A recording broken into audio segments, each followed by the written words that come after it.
एकादशी इस दिन मन से मांगी गई हर प्रार्थना भगवान विष्णु जरूर सुनते हैं। विशेष रूप से आपके अगर बच्चों के विवाह में देरी हो रही है, चाहे वो लड़का हो या लड़की हो, या आप खुद के शादी के लिए भी यह उपाय करना चाहते हैं, फिर अगर आपकी कुंडली में गुरु कमजोर हो, तो आज जो मैं आपके लिए उपाय लेकर के आया हूं वो एक बेहद ही सरल उपाय है। और सरल तो है ही, साथ प्रभावशाली भी है, जिसे आप खुद करें तो ठीक ही है, पर अगर आपको माँ का साथ मिल जाए, माँ अगर आपके लिए यह उपाय करे ना, यह उपाय जल्दी असर करता है, सोने पर सुहागा वाला काम करता है। लेकिन बच्चे खुद भी कर सकते हैं, इसमें कोई दो राय नहीं है। यह उपाय किसी भी चमत्कार से कम नहीं है। कैसे करना आपको यह उपाय, आज के वीडियो में मैं आपको दो उपाय बताऊंगा। पहला उपाय एकादशी का है और दूसरा उपाय द्वादशी का है, मतलब कि 11वें दिन और 12वें दिन।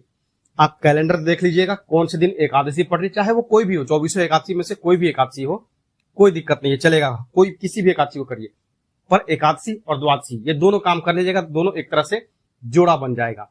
ठीक है, जैसे जैसे मैं बताऊंगा सेम टू सेम वही चीज अपने काम में कीजिएगा। कुछ भी अपना दिमाग मत लगाइएगा कि मैं ये चीज की जगह ये वाला काम कर लूं तो हो जाएगा कि नहीं, सेम टू सेम। क्योंकि जब रिजल्ट नहीं मिलेगा आप तो फिर आपको खींच आती होगी, क्योंकि आपको क्या मतलब, किसी को भी लगेगा कि अरे यार मैंने इतना खर्चा किया है, या फिर जो मैंने इतना अपना टाइम स्पेंड किया है, फिर भी मुझे कुछ मिला ही नहीं। एकादशी के दिन सुबह आप स्नान ध्यान कर लीजिए, नहा धो करके पीले वस्त्र पहनिए। माता बहनें कर रही हैं तो पीले रंग की साड़ी हो सकती है, या अगर बहनें कर रही हैं तो समीज सलवार जो भी है अपना, वो प्रयास कीजिए कि पीला ही हो।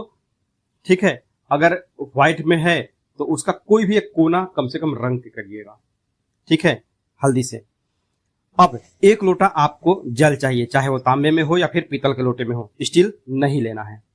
फिर आधा चम्मच हल्दी ले लीजिए, हल्दी पाउडर, और उसको आप लोटे में डाल दीजिए। भरसक आप पीतल का लोटा प्रयोग करेंगे तो बेहतर होगा। ठीक है, तो पीतल के लोटे में जो जल है उसमें आपने आधा चम्मच हल्दी मिला दिया, हल्दी पाउडर। अब आधा कटोरी चने की दाल लीजिए, जो चने की दाल आती है उसको। 3 तुलसी के पत्ते लीजिए, पहले से तोड़े हुए हो, एकादशी के दिन मत तोड़िएगा, पहले से तोड़ करके रख लीजिएगा। या फिर एकादशी के दिन आपको यह प्रयोग करना है तो नीचे ढूंढिए, जो जहां पर तुलसी का पौधा आपने लगाया है वहां पर सूखे पत्ते कई सारे गिरे रहते हैं, उसमें से 3 पत्ते ले लीजिए। ठीक है, अब हल्दी, एक छोटी सी कटोरी में हल्दी घोल करके रख लीजिए, जो पाउडर है वो। एक दिया आपको चाहिए जो आपको आटे से बनाना है। ठीक है, उस दिए को जलाना कैसे है, तो जब आपका आटे का दिया बन जाए तो उसको थोड़ी देर के लिए आप धूप में रख दीजिए, वो सूख जाएगा।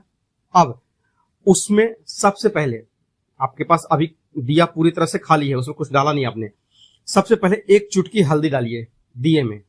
उसके बाद आप चाहे तो घी का दिया जला सकते हैं या फिर सरसों तेल का, ये आपके ऊपर निर्भर है। ठीक है, घी हमेशा जो आप खाना खाते हैं, खाने में जो घी प्रयोग करते हैं उसी ब्रांड का घी थोड़ा सा अलग पूजा घर में रख लीजिएगा।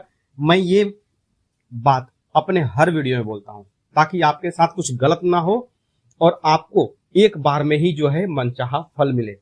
बच्चों की शादी जहां पर आप करना चाहते हैं, जैसा जीवन साथी खोज रहे हैं, उस तरह से मिले। हो गया, ये सब काम हो गया है। ये प्रयोग करना कहाँ है, तो सबसे पहले आपको एक दिया जलाना है, जो ये जो दिया जलाना है ये केले के पेड़ के पास आपको जलाना है, या केले के जड़ के पास आप जला करके छोड़ दीजिए। वहीं पर आप गणेश जी का स्मरण कीजिए, पहले विघ्न विनाशक जो गणपति देव हैं उनका स्मरण कीजिए। यहाँ पर मैं मंत्र आपको नहीं बताऊंगा, आपको अपने मन से निवेदन करना है। यहाँ पर किसी मंत्र का ये नहीं है कि हाँ आपको यही मंत्र जपना है, नहीं, आप अपने मन से जिस भी भाषा को आप बोलते हैं, जो आपकी भाषा है, हिंदी, मराठी, गुजराती, बंगाली, जो भी पंजाबी है, आप उस भाषा में गणपति भगवान का ध्यान कीजिए।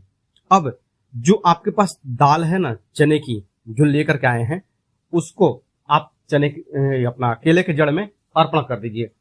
चने की दाल को आप धो करके रखेंगे, जब आप कटोरी में रखेंगे तो चने की दाल को आप आधा कटोरी, मतलब कहने का यह है कि आपके घर में 5-6 मेंबर हैं तो सबको वो प्रसाद आप बांटें। इस हिसाब से आपका 1 चुटकी भी हो सकता है, 2 चुटकी भी हो सकता है वो चने की दाल। आधा कटोरी मतलब मैंने छोटी वाली कटोरी के हिसाब से बोला है। ठीक, अब क्या करना है, जो दाल आप लाए हैं वो आप अर्पण कर दीजिए केले के पास। जो तुलसी के पत्ते आपने लिए थे, चाहे वो सूखे हों या फिर हरे हों, कोई दिक्कत नहीं है, अपने दाहिने हाथ की हथेली में रखिए और 11 बार जो मैं मंत्र आपको बोल रहा हूं वो मंत्र आप बोलिए। मुट्ठी में तीनों पत्तों को लिए ही, पत्तों को छोड़ना नहीं है। ओम नमो भगवते वासुदेवाय नमः। फिर जो 3 पत्ते आपने लिए थे तुलसी के, उसको आप केले के जड़ में रख दीजिए, केले के पौधे के। अंत में जो आपको क्या करना है, हल्दी मिला हुआ जो जल है वो आपको केले के जड़ में अर्पण कर देना है और भगवान विष्णु से अपने बच्चों के प्रार्थना, अपने बच्चों की जो शादी की प्रार्थना है वो आप करिए। ठीक, इसके बाद आपको क्या करना है, जो दाल आपने वहां चढ़ाई थी, वहां पर कटोरी के साथ आपने जो चढ़ाया था केले के पौधे के पास, उसमें से 7 दाने आप केले के जड़ के पास छोड़ दीजिए, चने की दाल के, और साथ में बाकी का जो बचा हुआ है दाल है उसे घर पर लेकर के आए। उसे जो आप घर पे रोटी बनाएंगे ना, तो रोटी के साथ में जो पहली रोटी आप बनाएंगे उस रोटी पर थोड़ा सा गुड़ रख करके, और जो दाल है आपने बचा करके लाई थी वो, उसमें से थोड़ा थोड़ा घर में जितने मेंबर हैं उनको दीजिए। चाहे तो इसमें गुड़ भी मिला सकते हैं, पर यहां पर गुड़ का प्रयोग मैंने वैसा नहीं बताया है क्योंकि गुड़ का प्रयोग इसमें है नहीं। आप चाहें तो मतलब केवल चने की दाल अच्छी नहीं लगेगी, पर हम विष्णु भगवान को जो पूजा करते हैं तो गुड़ और चने की दाल चढ़ाते हैं भोग के रूप में, तो अब चने की दाल के साथ में गुड़ का भी प्रयोग कर सकते हैं, भी सकते हैं, नहीं भी कर सकते, ये आपके ऊपर डिपेंड है।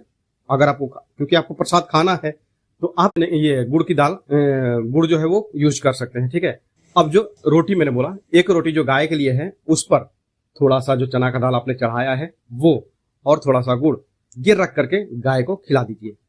अब यहाँ पर आपका सवाल आएगा, हम तो शहरों में रहते हैं, हम गाय कहाँ खोजने जाएंगे, गाय तो मिलती नहीं है। तो जो रोटी है, जो चने की दाल है, गुड़ यहाँ ऑप्शनल है, कंपलसरी नहीं है। ठीक है, तो पंछियों को भी रोटी जो है, रोटी का टुकड़ा टुकड़ा करके, जहां पर पंछी तो होंगे आपके आसपास, जहां छत पे हो, बालकनी हो, वहां पर, तो ये रोटी को रोटी का टुकड़ा टुकड़ा करके वो आप खिला सकते हैं गाय, ये अपना पंछियों को भी। ये उपाय करते ही देखिए आपकी प्रार्थना जो है वो असर दिखाएगी, आपके गुरु बलवान होंगे और बच्चों के लिए जो रिश्ता है वो जल्दी आता है। अब जो उपाय है वो है द्वादशी के दिन आपको करना है ना, क्योंकि ये उपाय मैं क्यों कंपलसरी लेकर के आ रहा हूं, क्योंकि ये पहला उपाय एकादशी के दिन अभी आपने कर लिया है, और ये जो अब मैं बताऊंगा द्वादशी का उपाय, ये भी आपको करना है। क्यों? क्योंकि जब बच्चों की शादी में बार बार रुकावटें आती हैं, जब घर में सब कुछ अच्छा चल रहा हो फिर भी बच्चों की शादी तय नहीं हो पा रही है, रिश्ता आता है, बात बनती है, लेकिन फिर रुक जाती है, तो समझ लीजिए घर में नेगेटिव एनर्जी है।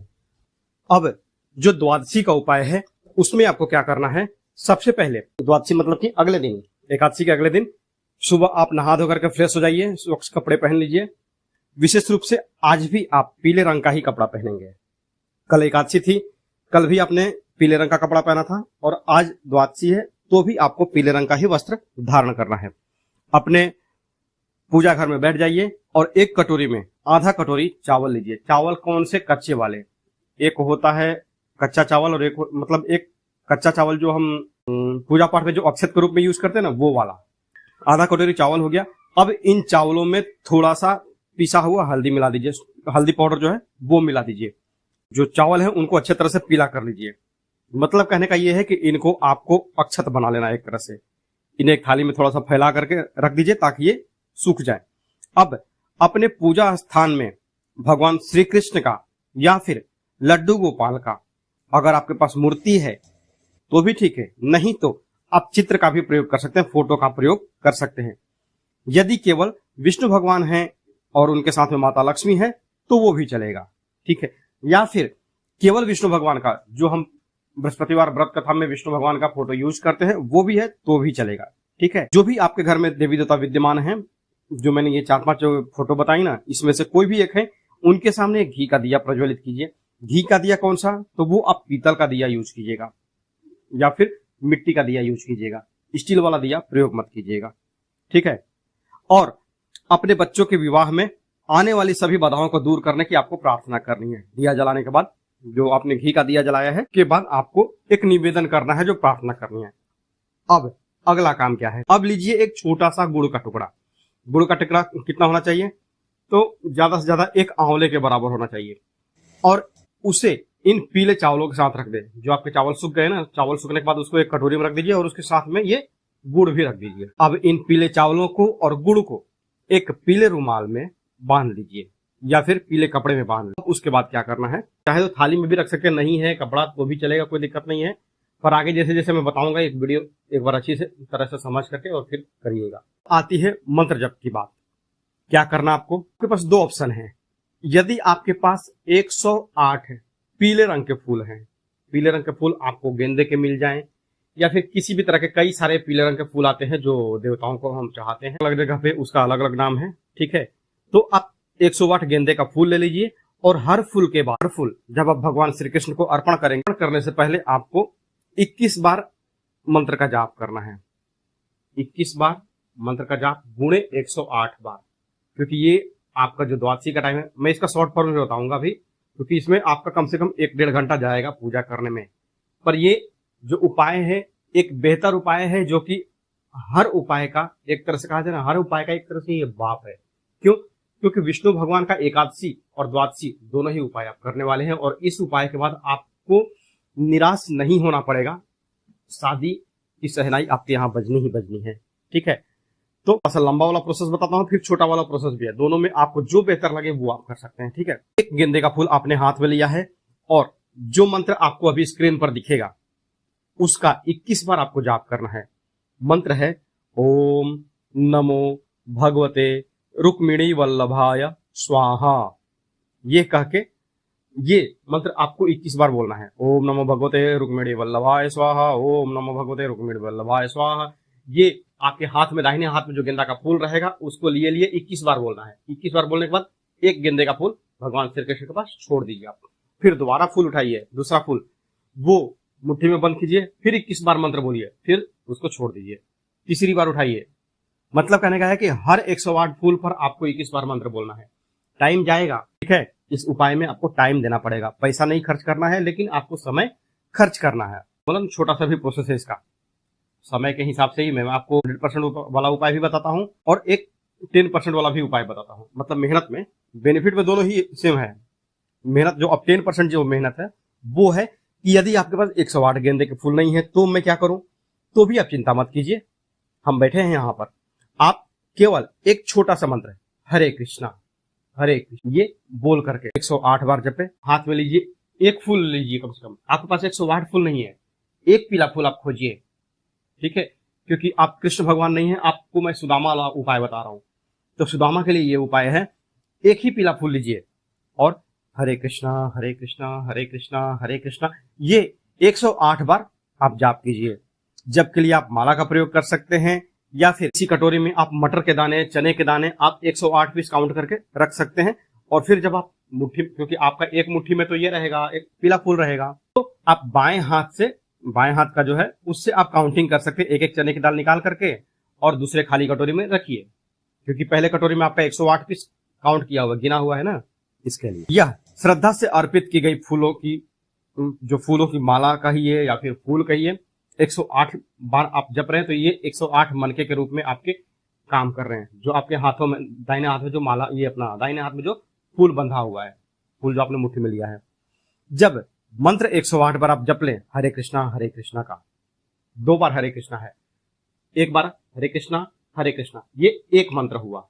तो ऐसा ही आपको 108 बार बोलना है। उसके बाद जो गुड़ और चावल है वो आप गाय को खिला सकते हैं। हल्दी इतना ही प्रयोग कीजिएगा कि एकदम हल्का रहे, हल्का उसका कलर हो, पूरा गाढ़ा हल्दी नहीं, ठीक ना। तो 1 चुटकी हल्दी से आपको उसको चावल को रंगना है। गाय ना मिले तो क्या कर सकते भैया, तो आप उस जो चना है, ये अपना जो चावल है कलरफुल, जो चना है, ये अपना जो चावल है कलरफुल पीला वाला, उसको और गुड़ को किसी पेड़ के नीचे रख दीजिए। चींटियां खा जाएंगी या फिर कोई पंछी खा जाए, कोई दिक्कत नहीं है।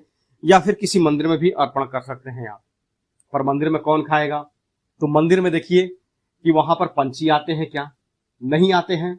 तो सबसे बेहतर उपाय है या तो इसको केले के पेड़ के पास रख दीजिए या फिर पीपल के पेड़ के पास आप रख के पास। ये भी ऑप्शन है कि क्या करें, तो फिर ये जो पीले चावल हैं इसको मीठा चावल बना करके आप घर में प्रसाद के रूप में भी बांट सकते हैं। यह उपाय आपके जन्म कुंडली में मौजूद गुरु और शुक्र दोनों दोषों को शांत करता है और शीघ्र विवाह के योग बनाता है। अगर आप चाहते हैं कि आपके विवाह को और जल्दी से किया जाए तो आप हमसे फ्री में कंसल्टेंसी करवा सकते हैं। अपना जो बायोडाटा है वो आप हमें मेल कर सकते हैं। हमारा मेल आईडी आपको डिस्क्रिप्शन में मिल जाएगा, ठीक है। तो आज के लिए बस इतना ही, मिलते हैं जल्दी आपसे नेक्स्ट वीडियो में। तब तक के लिए हर हर महादेव, जय माता।